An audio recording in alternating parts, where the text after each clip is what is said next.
Content creator Nuruzzaman কাফির বাড়িতে আগুন দিয়েছে দুর্বৃত্তরা।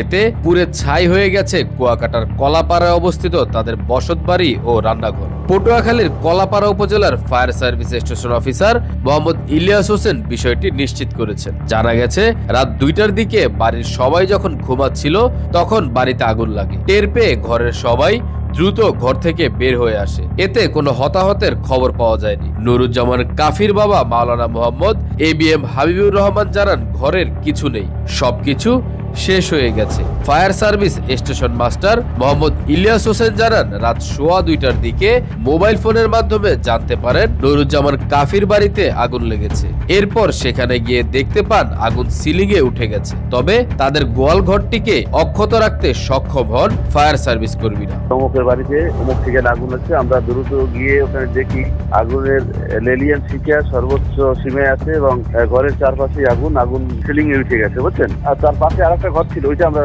সেট করছি আর কি, বড় তাদের গোয়াল ঘর ছিল বড়, ওইটা আমরা আগুনে করতে দেইনি, ওইটা আমরা সেট করছি।